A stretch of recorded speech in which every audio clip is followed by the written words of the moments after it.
Ambaasaaddarri Ertiriyaa hariiroo gaariin Itoophiyaa wajjiniin ture kan bade sababa ministeera muummee Abiyyiini jedhan. Sudaan kibbaatti ambaasaaddarri Ertiriyaa akka ta'an Yohaannis Takla Mikaa'el gaaffiif deebii yuutuubii imbasii Ertiriyaa UK jiru irratti gadhiifamee boodarra haqame irratti ministeera muummee Abiyyii fi karoora ittiin biyya bulchaa jiran abjuu jechuudhaan ibsaniiru. Galaanaa Balaay dabalee isinitti hima. Sudaan kibbaatti ambaasaadara Ertiriyaa akka ta'an Yohaannis Takla Mikaa'el haala kanaan duran baratamneen chaanaalii yuutuubii embasii Ertiriyaa UK irratti gaaffiif deebii kennaniin hariiroon biyyoota lamaanii sababa ilaalcha ministeera muummee Abiyyiin rakkoo keessa galee jedhan. Viidiyoon gaaffiif deebii kanaa erga yuutuubii gubbaa gadhiifamee sa'aatiiwwan muraasa keessatti akka haqamu godhamuu BBC mirkaneeffateera. Hariiroon Ertiriyaa fi Itoophiyaa waggoota 20 oliif addaan citee ture erga ministeerri muummee Abiyi Ahmed gara aangootti dhufanii booda fooyya'ee kan ture yoo ta'u, waraana Tigraay waggoota 2 ture keessatti loltootni Ertiriyaa mootummaa Itoophiyaa deeggaruun lolaa turuun isaanii ni yaadatama. Haa ta'u malee waliigalteen Piriitooriyaa waraanni sun akka dhaabbatu taasise TPLF fi mootummaa Itoophiyaa gidduutti erga mallatteeffamee booda ifatti wanti jedhame jiraachuu baatus hariiroon biyyoota lamaanii qabbanaa'eera. Hariiroo biyyoota lamaanii waggoota muraasa keessatti waliin ta'anii waraana keessatti hanga hirmaachuu gahee ture tasa qabbanaa'u laalchisee gama aangoota Itoophiyaa fi Ertiraatiin wanti jedhame hin jiru. Dhufaatii ministeera muummee Abiy booda balaliin daandii qilleensaa Itoophiyaa daangaa fi bilbilli banamee tures ji'oota darban keessa deebi'ee cituun hariiroon ture laafuu isaaf agarsiistuu ta'uu irra deddeebiin eeramaa tureera. Sudaan kibbaatti ambaasaadara Ertiriyaa akka ta'an Yohaannis Takla Mikaa'el hariiroo Ertiriyaan Sudaan kibbaa waliin qabdu sadarkaa gaariirra akka jiru ibsuun hariiroon Itoophiyaa waliin qabdu garuu akka duraan ture miti jechuun dubbatan. Ambaasaadarichi afaan Tigriffaan gaaffiif deebii taasisaniin hariiroon biyyoota lamaanii yarachuu isaatiif ministeera muummee Abiyi Ahmed itti gaafatamaadha jechuun komatan. Karaa kaabaa Sudaanitti wanta ta'aa jiru hordofaa jirra. Karaa kibbaa immoo 4 kiiloo irraa naannichi jeeqamaa jira. Gabaabatti abjuu barii keessa dhufu irratti hundaa'uun bulchuuf yaalaa jira. Abjuu irratti hundaa'uun biyya akka Itoophiyaa bulchuuf yaaluun ammoo bu'aansaa maal akka ta'e isuma argaa jirrudha. Gaaffiin ulaa galaanaa waggoota 80 darban nu nuffisiise deebi'ee ka'ee qaxanaa kana hunkuraa jira. Walitti dhufeenya uummattoota Ertiriyaa fi Itoophiyaa gidduu jirus balleessuufis hojjechaa jira. Hariiroo Itoophiyaa fi Ertiriyaa laalchisee dhimmoota naannoo irratti gaaffiif deebii taasisaniin ambaasaadarichi hariiroon biyyoota lamaan gidduu jiru akka waggoota muraasa darbanii akka hin taane ibsanii jiru. Ambaasaadar Yohaannis fedhiin ulaa galaanaa ministeera muummee Abiyi Ahmed gaanfa Afrikaa keessa muddama uume kadhalate sababa ministeerri muummee Abiyi dhiibbaa biyya keessaa to'achuu dadhabanii fi jechuunis himan. Asinis ta'e achiin haala Itoophiyaa keessa jiru waan hin dandeenyeef akka kootti mo'atamuun isaa yeroo dhiyootti mirkanaa'a jedheen yaada. Wanti hundi to'annoo isaa ala waan ta'aa jiruuf qaxanaa kanarratti dhiibbaa gochaa jira. Nuti durii kaasee tokkummaa Itoophiyaaf warra quuqamuu turre. Yeroo qabsooti kaasee hanga ammaattis ni quuqamnaaf. Nuun garuu gatii nu baasisaa jiru. Gatiin waggaa 30 darban baasne salphaa miti. Daangaa fi dhimmoota kaanitti qabachuun naannicha gooluuf yaaluun gatii baasisu qabatamaan argineerra. Embasiin Ertiriyaa UK jiru sababa maaliif gaaffiif deebiin sun akka fuula isaarraa haqamu akka godhe hin ibsine. Mootummaan Itoophiyaas ta'e kan Ertiriyaa yaada ambaasaaddarri kun kennan irratti ammatti waan jedhan hin qabani. Itoophiyaan waliigaltee Somaalilaand waliin taasiftee hordofuun Somaaliyaa waliin wal dhibdee keessa erga galtee booda pirezidantiin Somaaliyaa irra deddeebiin Ertiriyaa ka daawwatan yoo ta'u, Ertiriyaan abbaa biyyummaa Somaaliyaa akka deeggartu ibsuun ni yaadatama. Kana malees dhiyeenya kana sababii hidha haaromsaa Itoophiyaa waliin wal dhibdee keessa ka jirtu Masriin as dhiyoo Ertiriyaa fi Somaaliyaa waliin Asmaraatti walii galtee tumsa waloo mallatteessuun Ertiriyaan biyya Itoophiyaa waliin wal dhibdee keessa jiran cinaa dhaabbachuuf murteessuun ishee agarsiiftu akka ta'e ibsamaa jira. Mirgoota namoomaa Itoophiyaa ajjechaa suukanneessaa godina Shawaa Kaabaa aanaa darraa keessatti raawwatame torban darbe keessa miidiyaa hawaasaa gubbaatti bal'inaan qoodamaa ture ilaalchisee ibsa baaseen wanti ta'aa jiru saba gidduutti walitti bu'iinsa uumuu kan danda'udha jechuun akeekkachiise. Dhaabbatichi ibsa roobii kaleessaa baaseen yeroo darbe keessa irra deddeebiidhaan walitti bu'iinsa kutaalee biyyattii adda addaa keessatti adeemaa jiru karaa nagaadhaan akka furamu waamicha gochaa turuu yaadachiseera. walitti bu'insa kunneen keessaa ajjeechaan namoota nagaa irratti raawwatamu ukkaamsuu fi sarbamni mirga namoomaa akkaan sadarkaa yaaddessaan dabalaa jiraachuu akeekkachiisus ibseera. Mootummaan federaalaa fi naannoleen sarbama mirgoota namoomaa dhaabsisuudhaaf sadarkaa barbaachisuun hojii gahaa waan hin hojjenneef yaaddoon kun tibba kanas hammaataa dhufeeraa jedhe. Ta'iiwwan saba gidduutti walitti bu'insa uumuu danda'an miidiyaalee hawaasaa gubbaatti bal'inaan qoodamaa jiraachuu hubachuu kaneeru ibsi mana maree kana kunis sarbaminsi mirga namoomaa hammaachaa akka dhufe akeekaa jedheera.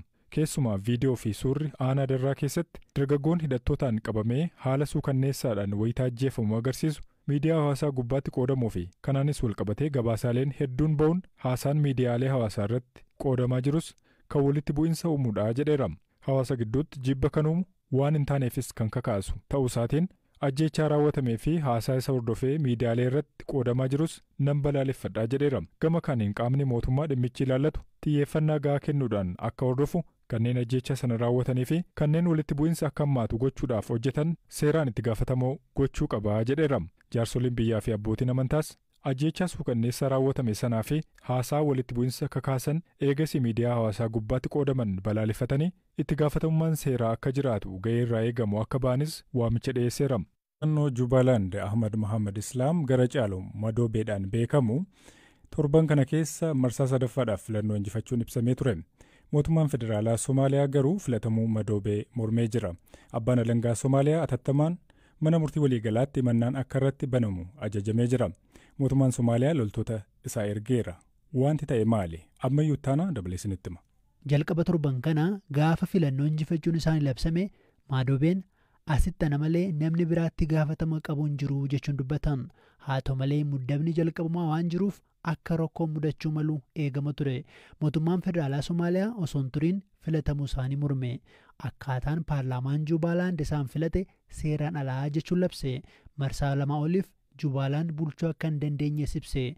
Abbaan alangaa Somaaliyaa atattamaan mana murtii waliigalaatti mannaa akka banan ajajamanii.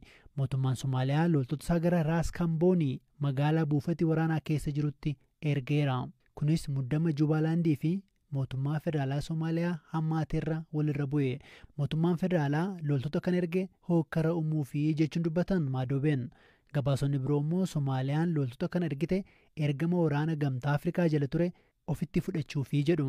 Ammatti haalli jiru ifa miti. Eegasii guyyaa roobii manni murtii Somaaliyaa madoobee kan duraan loltuu Islaamistii akkasumas ajajaa milishaas turan hidhuuf ajaja hidhaatti baase. Ajaja kana kan baase immoo mana murtii Benadir magaalaa Muqadishuutti argamudha. Kunis gaaffii abbaa alangaa Somaaliyaa irraa kan dhiyaate.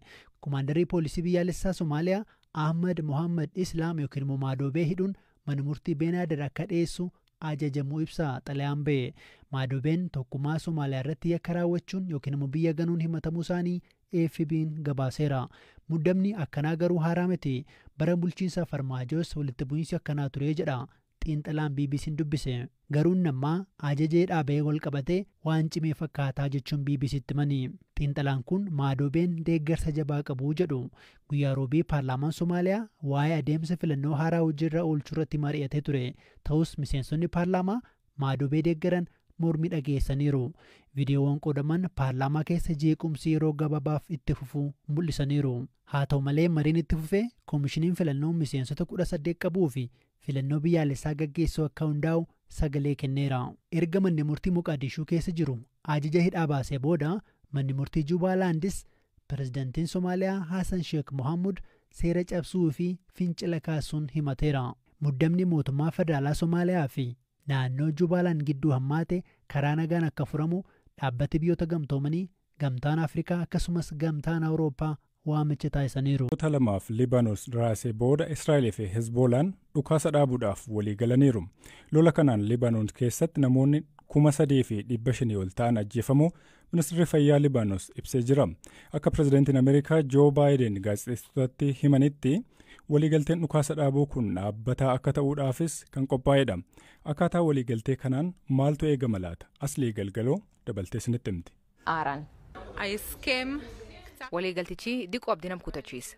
Garuu waliigaltee kan erga'uu fi dhiibbaan Ameerikaa irwaan jiruu fi filannoon akka hin turre naaf gala. Yookaan hin taane meeshaa waraanaan argannu. Waliigaltee nagaa osoo hin taane yeroo fi dhukaas dhaabu.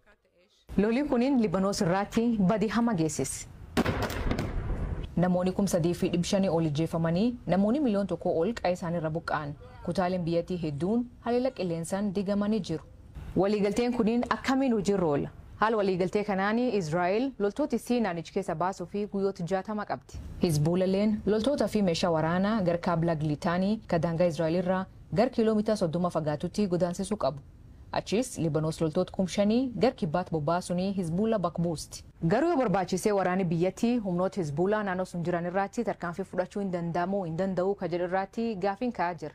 Pireezidantiin Ameerikaa Joo Baayiden dhukaasa dhaabuun kunniin dhaabbata akka ta'uu fi kan qophaa'ee jedha. Haa ta'u malee Hizbuulan waliigaltee kan cabsinaanii rukutuu fi mirga qabaa jetti Israa'el. Ministeerri muummee Israa'el Benjamin Netanyahuun waliigaltee kan fudhatanii fi balaa Iraan irraa dhufu irraa xiyyeeffachuu waraana isaanii akka boqonnaa argatu meeshaa waraana harka dhumu guutuu fi Hamaas garee kan irraa baasuun akka moggeeffaman gochuuf jedha.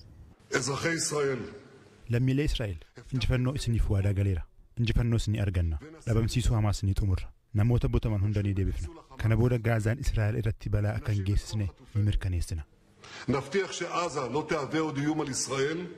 Dhukaasa dhaabuun kunniin Hizbuulaa fi illee boqonnaa. Waraan kanaan dura Hizbuulan marroo hedduu akka mootummaa Libanoos keessa jiruutti ibsamaa ture. Haa ta'u malee waraanni kunniin akka malee dadhabsiise. Yeroo dheeraa fi hoogganaa isaanii kan ture Hassan Nasrallaa dabalatee hoogganoonni isii hedduun waraan kan keessatti ajjeefaman. Buufataalee waraanaa dabalatee bu'uuraalee misoomisii irratti miidhaa guddaa ga'e. Garuu isaan balleessuun hin danda'amne. Libanoos keessatti isaan milishaa qofaa miti. Dhaab siyaasaa paarlaamaa keessatti bakka bu'ummaa qabu. Waliigalteen kun waldhabdee Israa'el waliin jiru dhaabuu mala. Garuu namoonni hedduun Libanoos keessatti waldhabdeen keessoo haaraan dhufuu akka danda'u sodaatu. Hireen Hizbuulaa maal akka ta'u hin beekamu. Waliigalteen kunniin uummata Libanoosii fi oduu gammachiisa ta'uu Gaazaa keessatti waraan dhaabuu saffisiisuu akka danda'u wanti argisiisu hin jiru. Wannoon naannoo Amaaraa akkuma beekamu torbii dabaree keessa iddoowwan Shawaalaa fi Wallagga keessatti naannoowwan aanaawwan daangaa naannoo Amaaraa keessatti seenuudhaan loowwan saamuun qabeenya namaa saamuudhaan nama ajjeesaa jirti. Nama bifa addaa ta'een bifa hoolaatiin nama gorraa jirti. Kun Oromoodhaa kun gaallachaa nama arrabsaa nama ajjeesaa jirti. Kanaaf inni torbii kana deemaa ture Oromiyaa keessatti hiriirri barattootaa fi hiriiraan garaagaraa iddoo garaagaraatti bifa adda ta'een fannoon Oromiyaa keessaa baatu wanni kun dhaabbachuu qabaa yaanii bahamaa ture. Haa ta'u malee yeroo ammaa keessatti dadhabina guddaa kan qabu mootummaa naannoo Oromiyaati. Obbo Shimallis Abdiisaati. Ta'uu inni tokkoffaa rakkina guddaa kan qabu naannoo isaa yookaan qe'ee fi yookaan mana fi abbummaa itti abbaadha.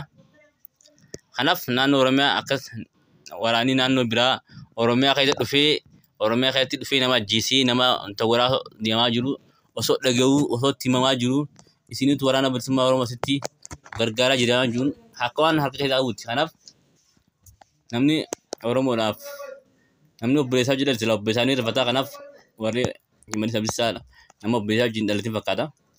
Kanaaf yeroo ammaa keessatti hatattamaan wanni godhamuu barbaachisu waraanni uummanni Oromoodhaa Amaaraa Oromiyaa keessatti iddoo garaagaraa guutu waan ta'aniif hatattamaan nama ajjeesuudhaan tarkaanfii barbaachisu fudhachuu qabdu. Oromoon saba guddaadha.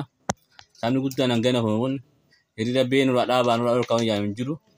Kanaaf yeroo inni ajjeesee fudhachuuf maaliif walloodhaaf fakkeenya maal fudhanne? Walloo saba xiqqaatanii bara. Yeroo isaan jiran ajjeesee daa fudhatte.